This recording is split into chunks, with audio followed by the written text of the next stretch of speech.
Okay, it's at 12. We'll get started.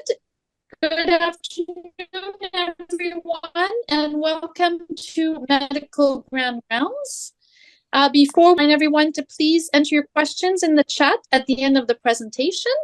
As well, please answer a brief survey that will be sent to you right after the presentation. And before we get started, I'd like to make a brief land acknowledgement. McGill University is on land which has long served as a site of meeting and exchange amongst Indigenous peoples. We acknowledge and thank the diverse Indigenous peoples whose presence marks this territory on which the peoples of the world now gather. We are very privileged to have today a speaker from the Division of Dermatology, and I would like to ask Dr. Ivan Litvinov, the Chief of Dermatology, to please introduce our speaker today. Ivan. Thank you so much, Dr. Giannetti. It is really truly a pleasure and an honor to introduce Dr. Barolet. Dr. Barolet and I have worked closely together, co-supervising graduate students and publishing a number of papers and research. So I think you will see some of the cutting-edge innovative work that he is doing for his patient, which is relevant to our patients. Dr. Barolet is a faculty lecturer at McGill. He has demonstrated unwavering commitment and advancement in dermatologic care using laser and energy-based technology through his clinical practice, research, academic pursuits. He is specializing in leveraging cutting-edge lasers and energy-based technology to provide innovative and effective treatment for a wide range of dermatologic conditions. In addition to his thriving clinical practice, Dr. Barolet established the first skin optics research laboratory in Canada, actually in 1998, where he continues to pioneer innovation and publish high-impact papers. He spearheads development of tailor-made devices, pushing the boundaries to meet the unique needs of his patients. He's dedicated to educating both fellow healthcare professionals, our residents, and a wider public about the transformative potential of dermatologic treatment using lasers and energy-based technology. I think today you will see a lot of innovation in how Dr. Barolet approaches patients with various conditions and cosmetic concerns. So Dr. Barolet, we're really looking forward to learning from you today. Thank you. Thank you very much, Ivan, for this kind introduction. So we'll talk about lasers today, and in this presentation, we'll see how energy-based technologies and lasers have been changing the face of dermatology over the last 60 years.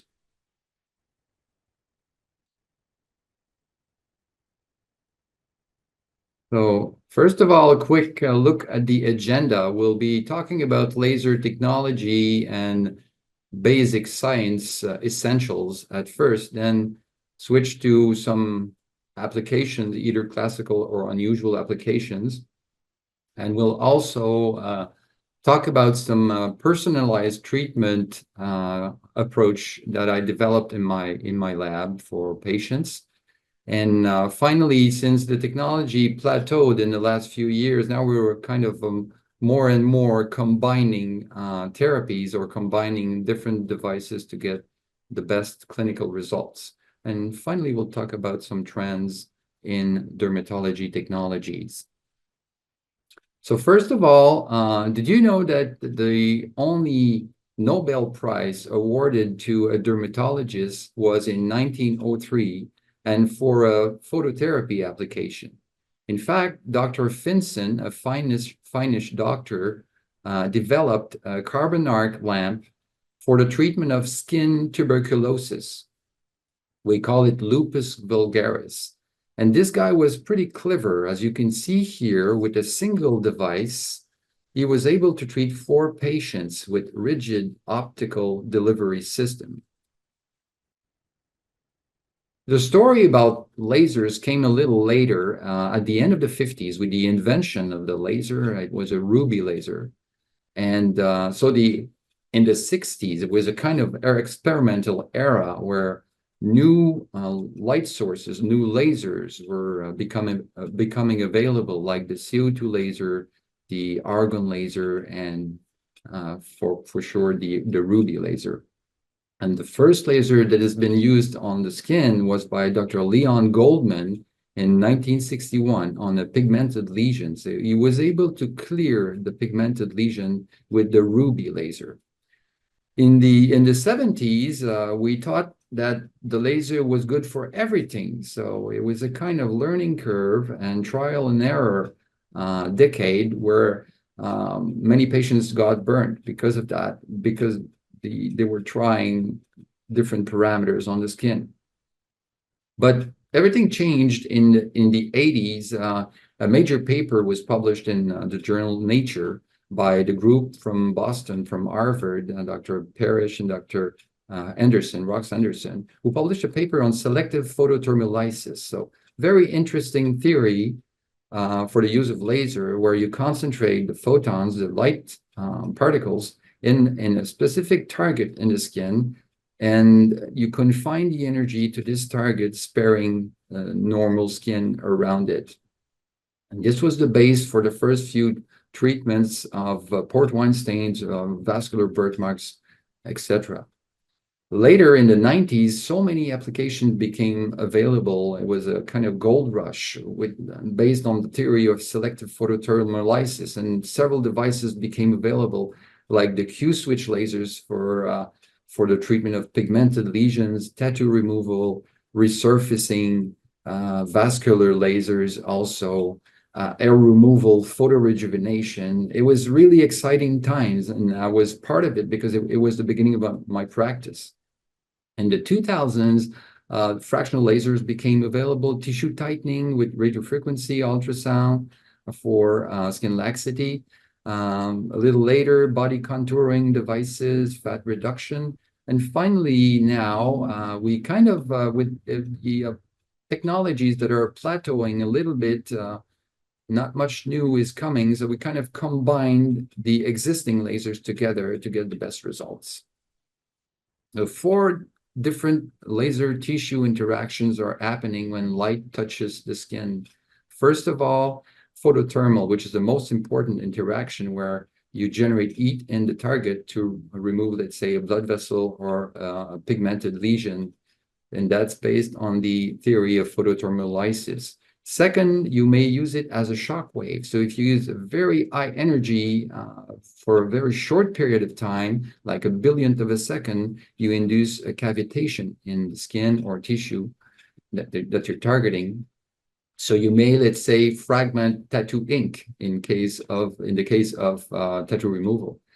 Then the third one is photochemical. So that's the interactions and the interaction we're using in photodynamic therapy. Photodynamic therapy is the use of a photosensitizer that's activated by light or laser to, let's say, destroy actinic keratoses, which are precancers, or acne in targeting the sebaceous glands.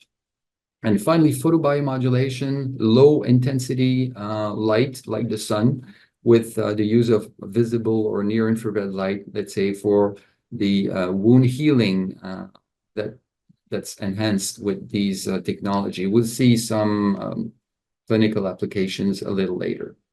So the intensity you're using is important according to the exposure time. So if you use very high intensity for a short period of time, like a microsecond, you vaporize tissues.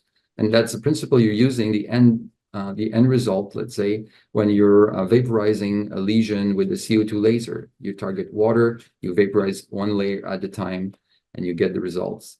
If the energy, the intensity is a little lower for a longer period of time, let's say a millisecond, so you coagulate the target, a blood vessel, a pigmented lesion, or tattoo ink, they're all coagulated, and you spare normal surrounding skin.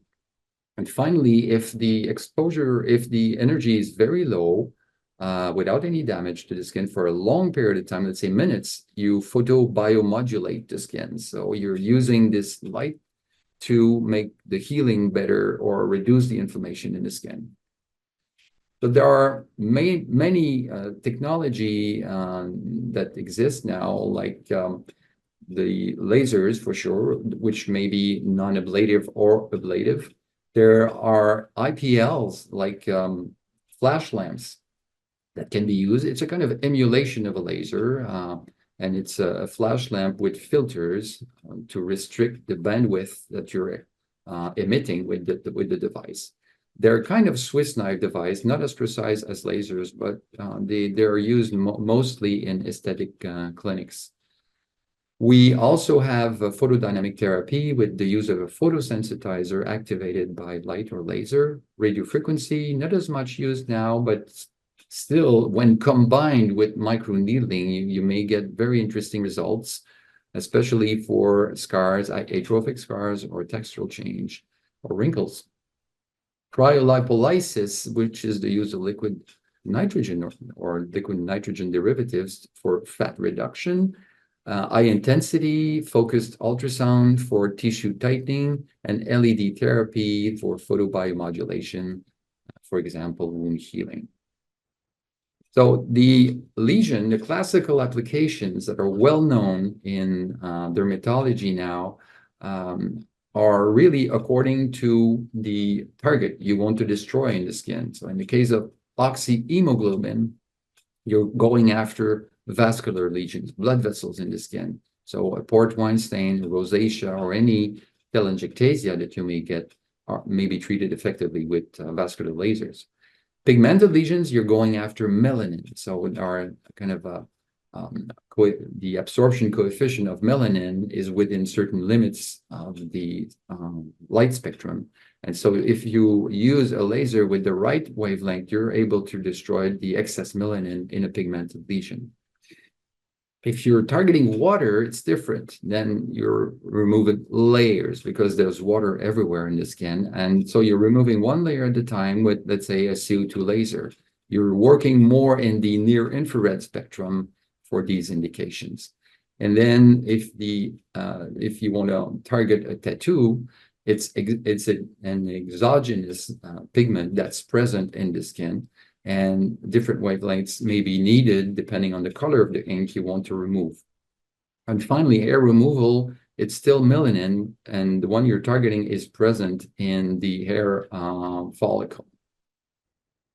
A few clinical examples now for vascular lesions. Classical nevus flammeus, it's an angioma or flat angioma here of the lower cheek that can be cleared almost completely with 7 treatments. That's the mean or the average number of treatments needed for port wine stains.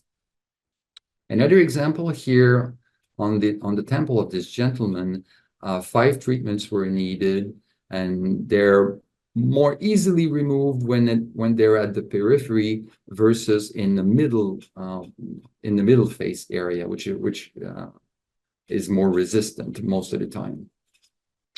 Nevus of Ota, this is a pigmented lesion mostly happening in Asian patients, and this is there's melanocytes that are deeply located in the dermis, so you need a longer wavelength with a Q-switch neodymium YAG laser. And it's a very nice indication of lasers in dermatology.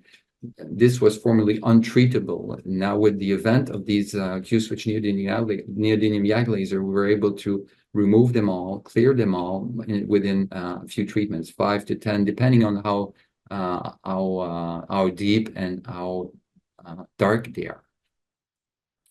So this is an example of a treatment of brown spots on the hands. So you're targeting here melanin, where you're using green light, 532 nanometers, Q-switched, so very intense pulse for a short period of time, nanoseconds, so a billionth of a second, very quick. And these pulses are delivered 10 times per second at 10 hertz.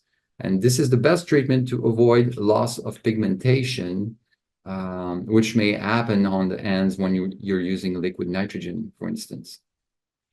This is an example of a severe photo damage or photo aging due to ultraviolet irradiation.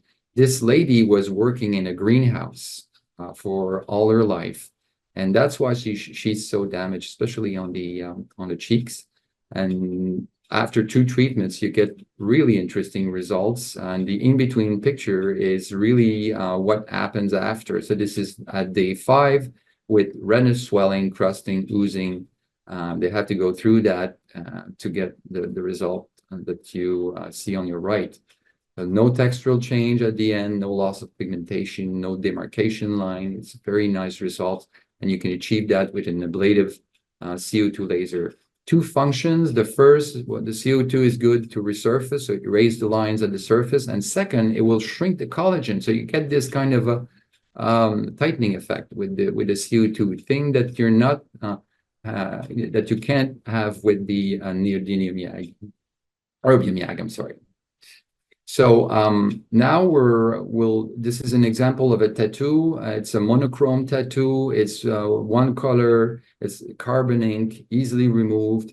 It takes usually several sessions to achieve the goal, but it doesn't leave any textural change or bad scarring or loss of pigmentation.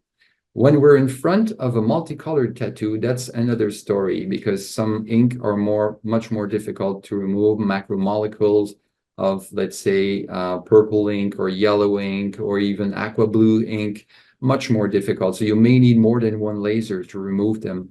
You may need a ruby laser, you may need an alexandrite laser, and a YAG laser. A combination of them will make it when you're treating multicolored tattoo. But you can achieve nice results, except that it may take till 20 sessions. So a typical laser practice like mine will mostly see people with sun damage, like with actinic keratosis or sun damage, wrinkles, and facial redness as well, including rosacea. Most people will consult for such indications, but you also see people for laser hair removal, pigmented lesions, either congenital or acquired, acne, scars, tattoo removal, birthmarks. Exceptional or unusual applications when using lasers in dermatology, there are many, and they're becoming more and more the treatment of choice. So we'll see some. First of all, syringomas, like they're flesh-colored, benign tumor that mostly happen on the lower eyelid, and you can treat them quite easily with the CO2 laser, especially for fair complexion patients. It's much easier. You're not losing pigmentation at the site of the treatment. And this is done in one treatment, and it's good to do it before it gets worse, because these patients sometimes wait years and the lesions become confluent. We call it cobblestoning, and it's much more difficult to remove by laser. But at this stage, it's easy, and you can see on the picture under that it's not leaving any loss of pigmentation or textural change, even if we're treating the thinnest skin we have, the eyelid. So another example of a great indication of CO2 laser treatment is for pearly penile papules. So this is not a wart. Those are not warts. They're just physiological lesions that happens on the corona of the penis. And you can treat it quite easily with the laser, the CO2 laser, in a single treatment. You don't even have to freeze with a needle injection. You can use a topical anesthetic and for 20 minutes, and then you're ready for laser, and you do it, you remove layers till you get to normal skin, and that's it. It's done in one treatment. The healing takes about a week or a week and a half. The patient has to apply some topical antibiotics, and that's it. And though no residual loss of pigmentation or textural change will happen after such a precise treatment. Here we have a vascular overgrowth that's secondary to a trauma to the skin. It's called a pyogenic granuloma, and a nice indication of the laser is with the CO2 laser for that. It's really bleeding all over, and people may think it's a malignant tumor, but it's not. And it's easily done in one treatment, and you can see that there's no residual redness or textural change after 4 months. This is a rhinophyma, which is the end stage of rosacea. And this is, I would say, an early stage of rhinophyma treated by CO2 laser. And the nasal cavities are becoming filled with sebaceous hyperplasia, or the sebaceous glands are multiplying, and this would change the shape of the nose. which is becoming like a disc or rounded shape pattern of the nose. You may bring back his normal nose with a single treatment with a CO2 laser, and without any without a scalpel, just a light beam. So you first debulk the area in the bistoury mode with the laser, high intensity, very small spot size, and you cut what's in excess on both nasal cavities, and then you just resurface the rest of the nose to make it even. And it's giving very nice results. It's really now what I consider the treatment of choice for rhinophyma. Here, a kind of giant rhinophyma, and that was lucky enough to do it in one single session, even if it was a huge debulking at the beginning of the procedure. But the results are very, very interesting after a single session, and you see the patient here 12 months after. Another giant rhinophyma treated by CO2 laser, but in this case, it took 3 sessions to achieve an acceptable goal. It was a different type, was not as pediculated, so more difficult to resurface, but I had to debulk the area in the first 2 treatments and then resurface at the last procedure.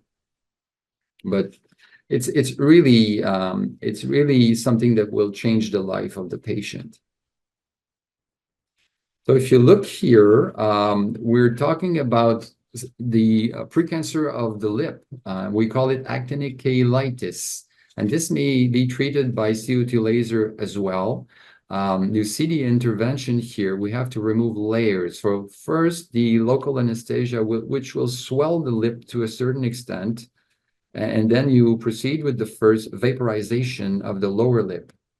Then remove the charring and debris on the lower lip, do a second pass, remove the debris again and the charring. And then at the third layer, you're not treating all over the surface, just in the residual damaged areas.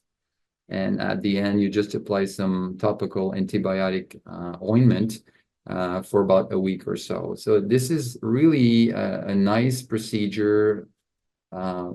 It's effective as well. You may see here that this patient is a doctor, and he came to me with this sun damaged skin. So you're doing this procedure for 2 things. First of all, you want to prevent squamous cell carcinoma in the area, and second, you'd like to bring back the natural color of the lip.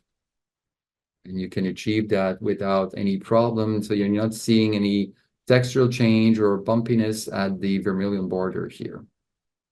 Another example of a patient with seborrheic keratosis here, so brown spots, but rather than being on the ends like you saw in the video, yet here you have multiple raised seborrheic keratosis, which is the most frequent brown spot you may encounter on the skin. And sometimes people that are predisposed, and it's a kind of familial history, and they get hundreds of them on their back or elsewhere on the body. And this can be treated effectively with a CO2 laser. Single session, you put the patient with a topical anesthetic cream for an hour, then you're ready, and you take the patient to the treatment room, remove the anesthetic cream, and you go with the CO2, and you treat them all at once. And that's 15 months after, so no residual scars or no loss of pigmentation, no white spot. Very effective technology. They got to be careful with the sun for 3 months after the procedure to make sure they're not developing post-inflammatory hyperpigmentation. But this is a typical allergy to red ink. Most frequent allergy to tattoo ink is to mercury red ink.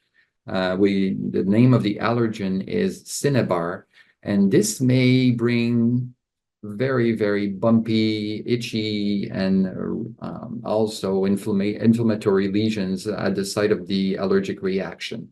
This also may happen not a week after the tattoo is implanted in the skin, but it may happen also years after. I saw a patient where the ink reacted 7 years after it was implanted in the skin.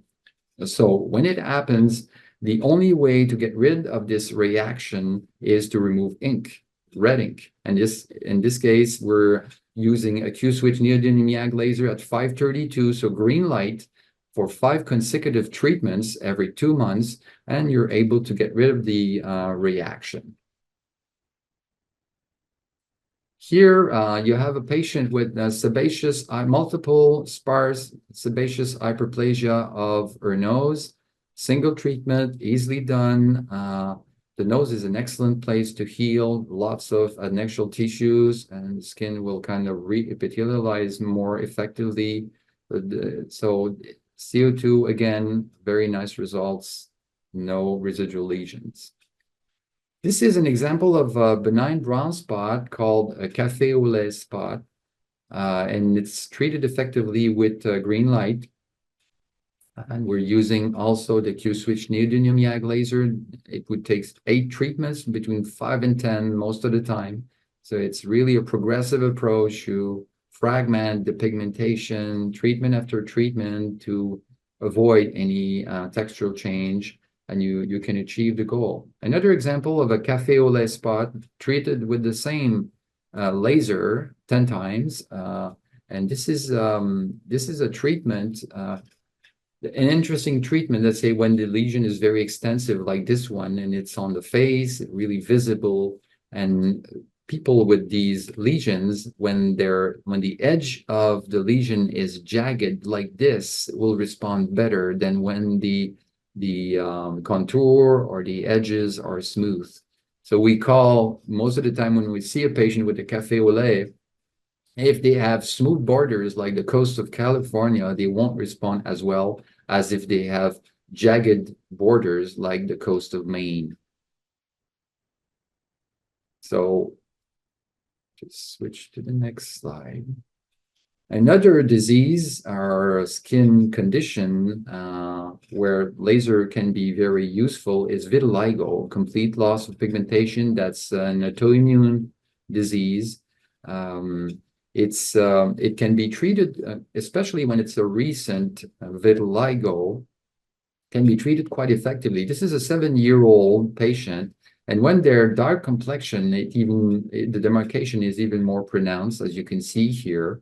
And even if it was on the eyelids, very close to the eyes, we were able to treat with the excimer laser combined with tacrolimus cream, and that's the best synergistic combination you can use when using an excimer laser at 308 nanometer laser. So for sure, this treatment is not perfect, and the ends are not responding most of the time, most probably because of repetitive microtrauma to the ends every day. And also, thing to mention is that after the skin is completely repigmented, like you can see on the lower picture, it may come back. So if it does, you just have to go back on the treatment. And it's a weekly treatment. It usually takes 15 to 20 sessions to achieve the goal. If you compare it to phototherapy, the use of, let's say, narrowband UVB for treatments of vitiligo, it's only 15 to 20 treatments as opposed to 150 treatments needed with the phototherapy using narrowband. So this is not a wart. It's an epidermal nevus. So it's in the first layer of skin. You can remove it easily with the CO2 laser, but this is an area where it becomes more of an art as opposed to a science, because when you were using the CO2 to remove an epidermal nevus, you want to induce a mild fibrosis just underneath the epidermis. So a mild fibrosis of the papillary dermis, which is unnoticeable to the eye, but to make sure that the epidermal nevus won't come back. And that's what we were able to obtain here. You see the patient 6 months after a single treatment with a CO2 laser. Another area is for vascular lesions. Like this is a vein here present in the infraorbital area of this patient. And within 3 sessions, you're able to remove it with the XLV, which is a vascular laser that you're using at 1064 nanometers, and very effective to shrink the vein without any risk, because there was no real alternative to that. You're not able to remove it surgically, too risky, and the risk of also bad scarring is high. And you can't inject it by sclerotherapy because the risk of an embolus is too high as well in this area.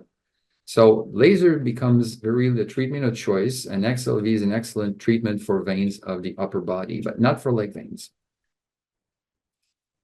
Infraorbital wrinkles here, treated by a fractional ablative CO2 laser, single treatment. Even if the skin is very thin in that area, you're able to do it and obtain great results without textural change or loss of pigmentation, with excellent results possible. The scar now can be treated as well with fractional laser, CO2. You can see that it's not a complete clearing, but a nice improvement, considering that it's a line and you don't have a bump, you don't have an atrophy, so it's more difficult to get back to normal. 2 treatments, 6 months apart. Patient's left with a scab for about a week or so, on which he has to apply some polysporin cream. Quick healing. This is a high-intensity focused ultrasound, so we can use the ultrasound as a diagnostic image tool, or you may use it as a therapeutic tool. In this instance, we're firing waves of ultrasound deep down beyond the skin to reach the SMAS. So you're going to the fascia, and you want to contract it because it becomes looser over time, and that's why you get this skin laxity. And you're able to bring back the jawline contour here to what it was, but you have to do it early. So we usually start these treatments between the age of 45 and 55 to get the best results. Otherwise, if you wait too long and the skin laxity is too severe, then the only option is surgery, facelift. But this is giving great results. The treatment takes about an hour. You have to, if you want to keep the improvement, you have to do it again 3-4 years later. So it's a long-lasting effect. And because you're going deep in the structures, you're not only in the skin, you go beyond the skin to get this tightening effect. And now let's talk about some personalized treatment approach I developed in my research lab. So first of all, we developed a vascular laser. It's a solid state diode laser emitting light at 980. 980 nanometers targets water. And for a large vascular malformation, you need, and there's a lot of water for sure in the blood vessels, so that's what you want to shrink. And you have the example here of a patient, sorry, go back.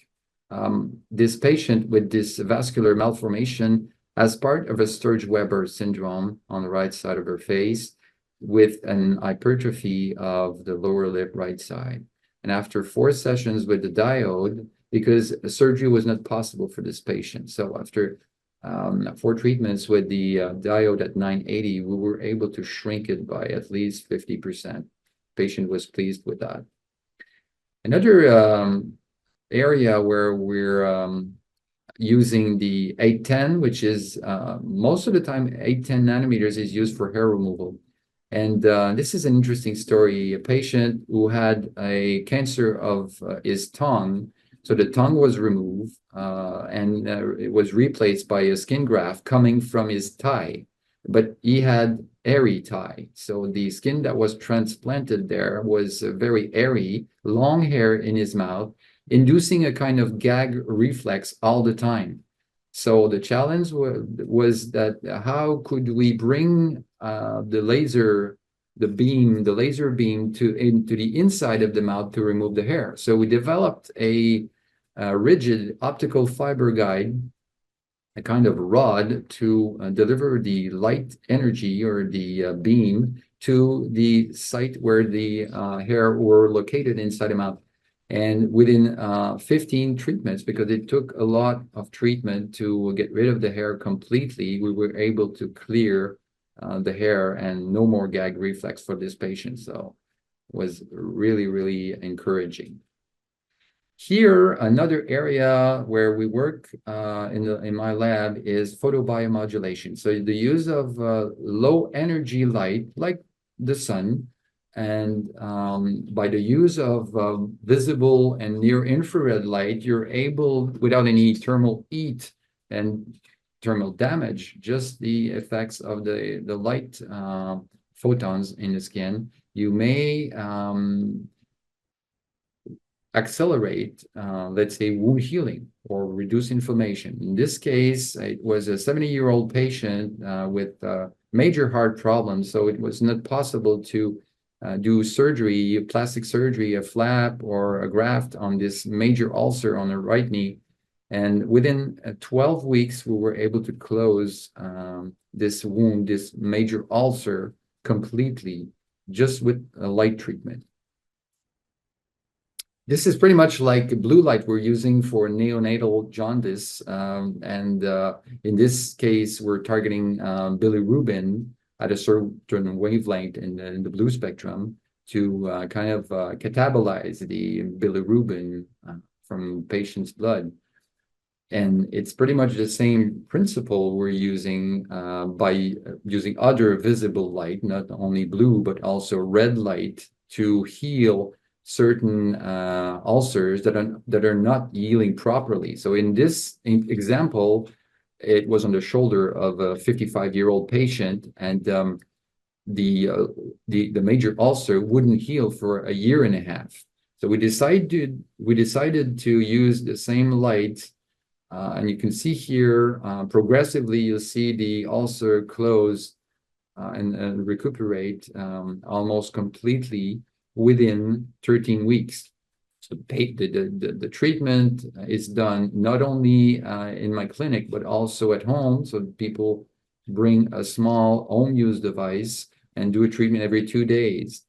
And you can see that we were able to close it up completely at the end. The principle is that we're using non-ionizing visible and near infrared light. And to make a story short, it's targeting the mitochondria, especially the enzyme cytochrome C oxidase, which is in the wall of the mitochondria as part of the respiratory chain. And then you induce the release of effectors like ATP, bursts of beneficial ROS, and also nitric oxide. And we've concentrated our work to better understand the mechanism of action of this nitric oxide release after the exposure of the skin to visible and near infrared light. But this is a complicated slide because we've published on the mechanism of action of this LED therapy lately. But it's just to explain that when red and near infrared come in contact with the mitochondria, you release all these effectors that will eventually travel to the nucleus and activate or modulate transcription factors, which will lead to a better cell proliferation, growth, differentiation, etc., and wound healing.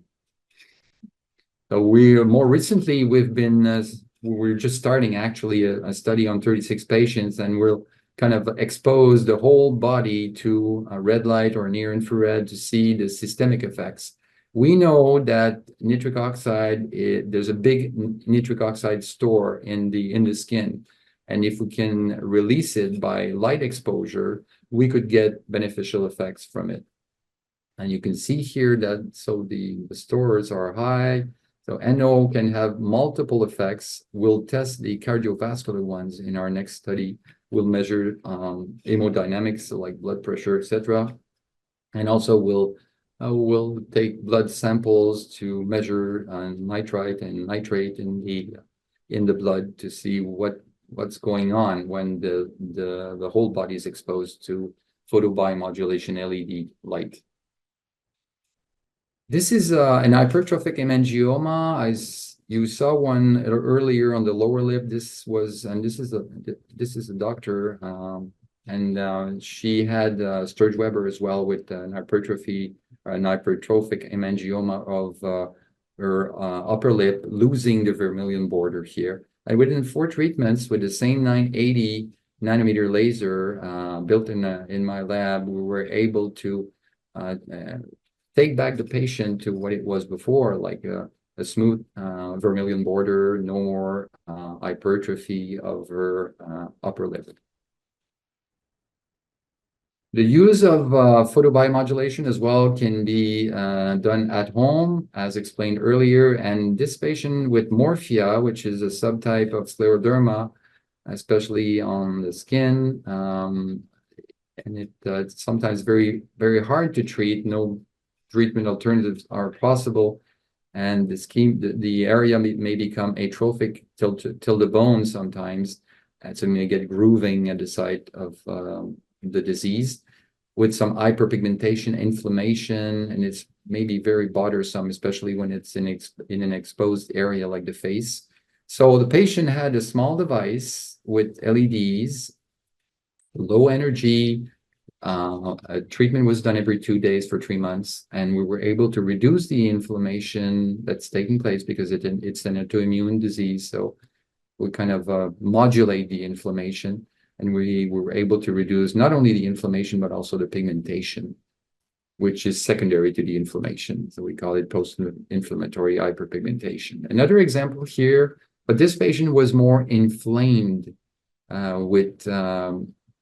within the lesion here of the lower eyelid, and another 3 months of treatment with the LEDs, and we were able to improve it quite a bit. Not necessarily cure the morphia, but at least improve it and also reduce the possible residual scarring that may happen. A concept that we decided to work on and that we introduced is photo preparation. So PDT is widely used now. We use a topical photosensitizer. We apply it, let's say, on the whole face for the treatment of actinic keratosis, precancers, and it works nicely. It's selective, so the photosensitizer will concentrate in the lesions, and then you activate with red light an hour later or more, and then you get the results. So can we improve the results? So we thought that the use of near infrared light at 940 nanometers is able to reach deep in the skin, be absorbed by water, and raise the temperature of the dermis. So it's a kind of inside-out heating. But that way, when the skin is warmed just before the application of the photosensitizer, you could improve PDT results. And the conversion of this photosensitizer, 5-ALA most of the time, to protoporphyrin 9 was better when the skin temperature was raised. So rather than putting a warm beanbag on the surface of the skin to warm up the skin, we did it with a light source to make sure that the heating was coming from the inside rather than the outside. And you see it here. So first of all, you use this infrared light to raise the temperature of the skin to 40 degrees Celsius. And then you apply the photosensitizer that will be selectively absorbed by the damaged cells. Let's say actinic keratosis cells. And you wait for about an hour or more. The incubation time will happen, and you'll have this conversion of 5-ALA to protoporphyrin 9, and you activate with red light, and then you get your results. We were able to improve the efficacy of PDT that way. So we've published that many years ago for acne. The whole back was exposed to near infrared for 15 minutes. Then we applied the photosensitizer, wait an hour, and then red light to activate the drug. And we got very interesting results, improving PDT effectiveness. Another concept we introduced is photoprevention. Can we prevent a sunburn? Well, actually, yes. If you're using an LED device 24 hours, so you expose the skin, let's say, to red light at 660 nanometers, 24 hours before you expose the skin to a sun simulator. That's what we did here. And we've published that many years ago as well in the journal Laser and Surgery in Medicine. And these are the pictures. So we've treated this thigh on one side with LED, and this was the control side. And we exposed it to the sun simulator. And 24 hours after the, let's say, sunburn was induced, we were able to see that on the LED treated side, the redness was much less pronounced as opposed to the control side. And if you look at this here, it was kind of equivalent to an SPF 15 protecting the skin against the redness. Here was just LED protected. Very interesting results. So let's say you're going for a vacation down south. A good thing would be to do an LED before you leave, so you would reduce the risk of having a sunburn in the first few days of your vacation.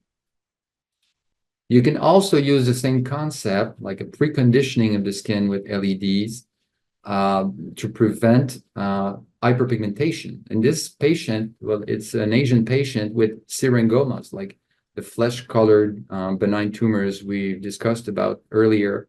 So she was treated by CO2 laser, and this is 12 months after. But the patient treated the right side with LEDs after the before and after the CO2 laser procedure.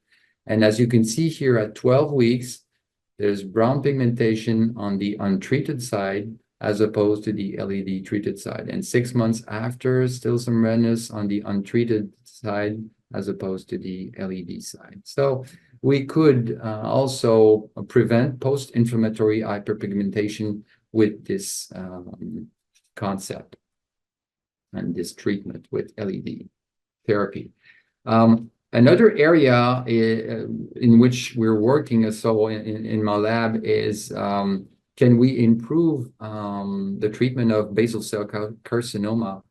So we know that surgery or Mohs micrographic surgery may induce quite large wounds, loss of substance, and sometimes the need for a major flap or a skin graft. Can we compete with that? Like, can we have a treatment alternative to Mohs micrographic surgery? So my group worked on a no-needle injector rather than an intradermal injector with a plain needle and syringe, where you're injecting a bolus. The no-needle injector will inject the photosensitizer in the dermis where the basal cell carcinoma is located, but it will inject it evenly within the tumor rather than a bolus like a normal needle. And this would change everything, because if you inject the photosensitizer within the tumor and then you shine light, you're able to get great results and maybe avoid surgery. But that's a patient we've tested many years ago on the tip of her nose. This is a basal cell that was biopsied, and we knew it was a basal cell. So we've treated her with the injector, and this is at day 3. So crossing oozing happens. It takes about a week or a week and a half to heal off completely. And then this is 6 months, 12 months, 24 months, and 48 months, and the basal cell didn't recur. But this is really an interesting alternative to surgery in tricky areas like the nose. Scar effects now, the treatment of scars using ablative fractional technology. So you're inducing microcolumns of coagulation that will get deep down the dermis till 4 millimeters, almost the hypodermis here, very deep inside the scar.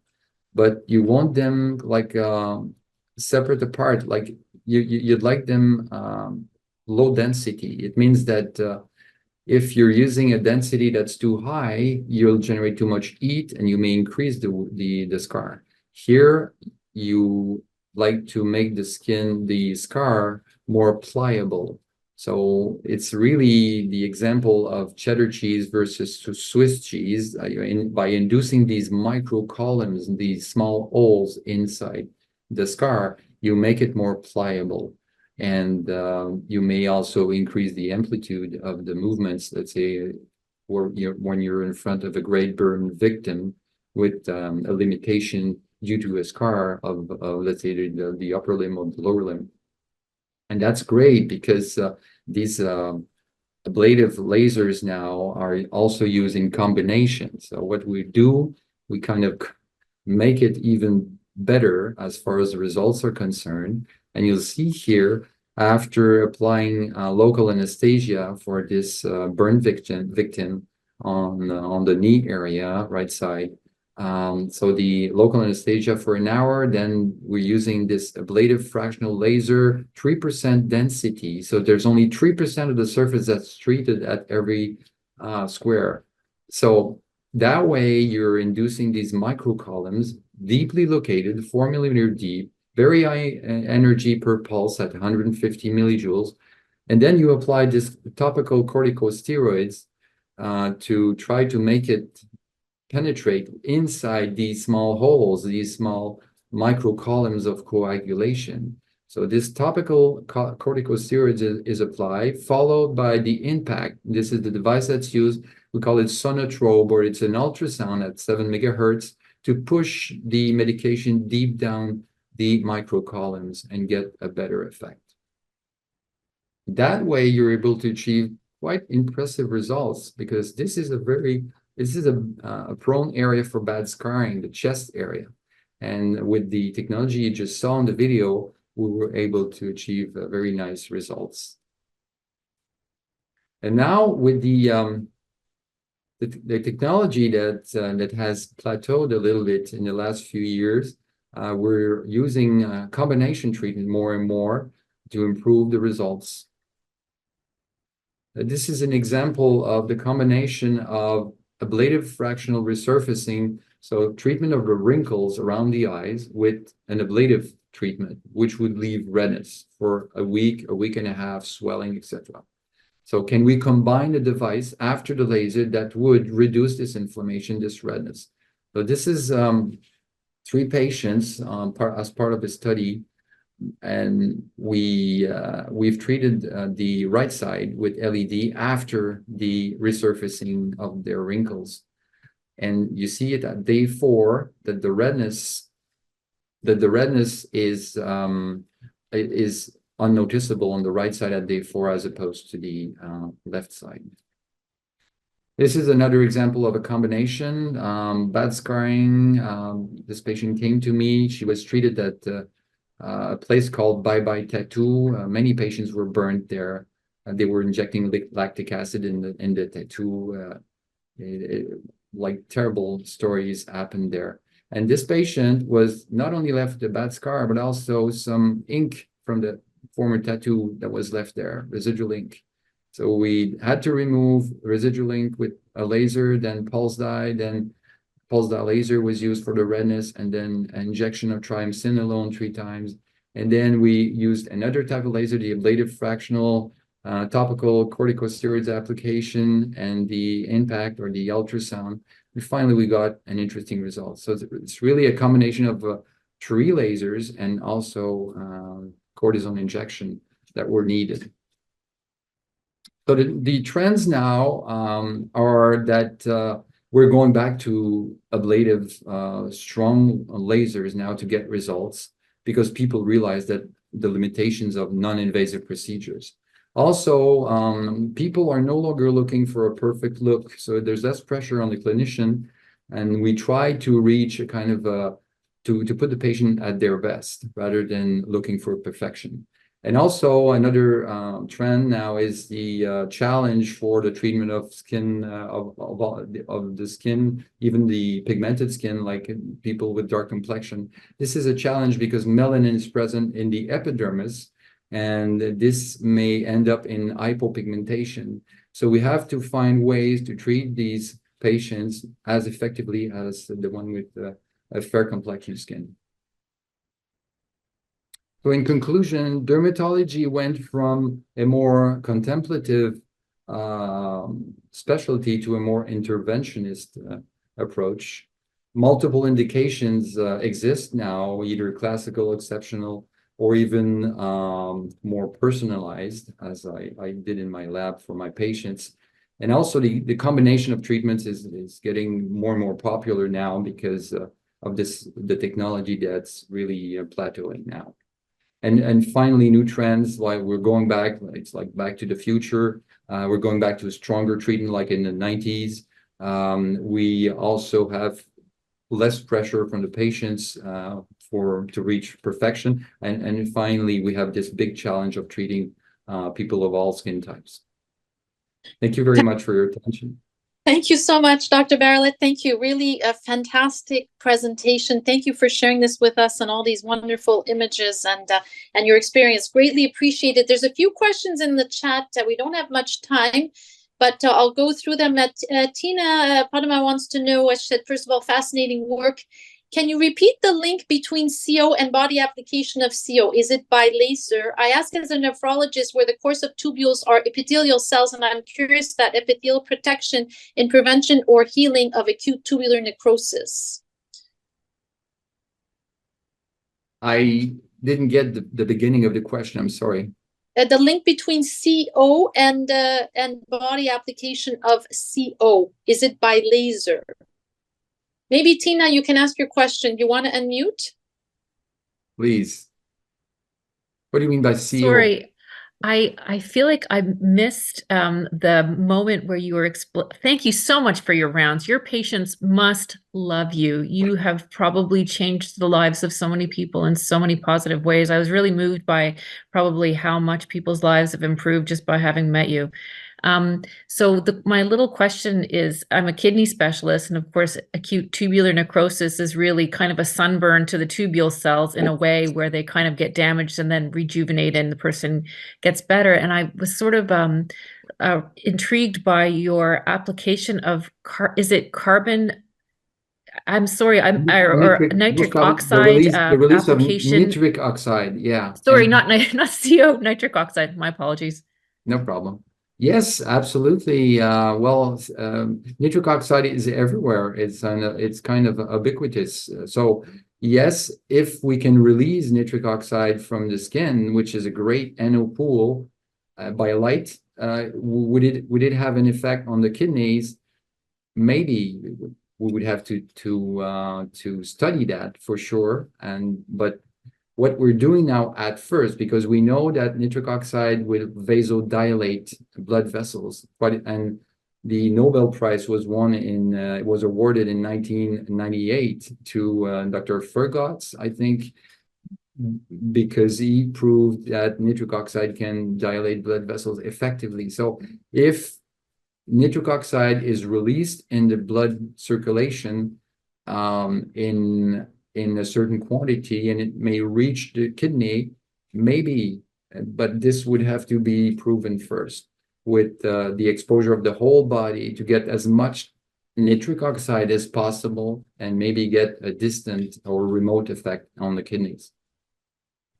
Thank you, Tina. Brian Ward has a question. Do these laser-based approaches work on keloids? Do you know what the mechanism is in combined laser plus tacrolimus therapy?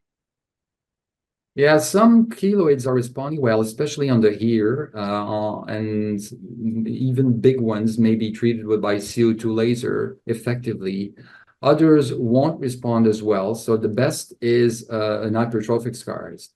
But keloids, it depends, and you have to combine treatments, and you have to be patient because sometimes it may take several additional treatments, like sometimes 10, 12 treatments to reach a certain goal. But usually, essentially, the fibroblasts are kind of hyperactive and they produce too much collagen. And these keloid cells are very different from the ones in an hypertrophic scar. Molly, thank you very much. Molly, you have a question. We're running low on time, so just very quickly, Molly, do you want to ask your question? Okay, so my quick question, I hope you can hear me.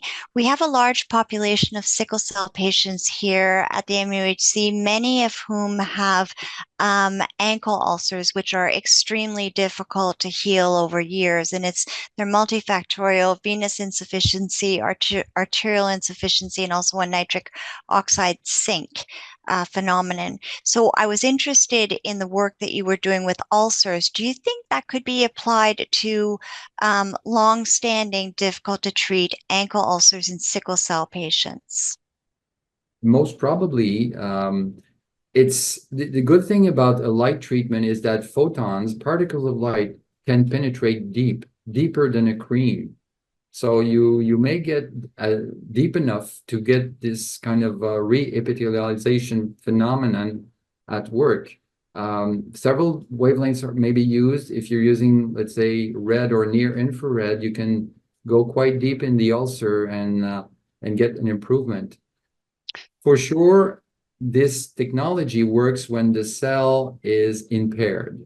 So in the case of a sickle cell, I'm pretty sure they are. And because a normal cell, like that's healthy, doesn't respond to light therapy. So Yeah. maybe, and this, there are many trials that have been where there's been the use of these LED technology and photobiomodulation. So that would be most probably something to try, especially if they're very resistant. Can you leave us with your contact information in the chat? Because that would be great. Absolutely. Fantastic. Wonderful. Thank you. It is 1 o'clock, Judy. I'm going to let you speak in a second, but I'm just to, because some people will have to go. I'd like to thank you, Dr. Barolet. Really, very exciting work, and really thank you for sharing with that. Really terrific presentation. Please do enter your contacts in the chat. I think people will be looking for you. And really congratulations on the work you've done. Ivan, thank you for bringing Dr. Barolet to us. Judy, so for those of you who are here, thank you very much for joining us. There's a few more questions. So Judy, I'll let you open your mic and perhaps ask the question. For those who have to go, thank you. Thank you. I have a super quick question. I'm super fascinated by LED therapy. I use it myself and think the results are tremendous. Do you think there's a role of applying that systemic full body LED to, I'm a cardiologist, so to our patients who have refractory angina, chest pain that's like not responsive to any medications? Do you think that systemic application that you're doing in your cohort, those 36 patients where they give full body LED, do you think there's a role for that?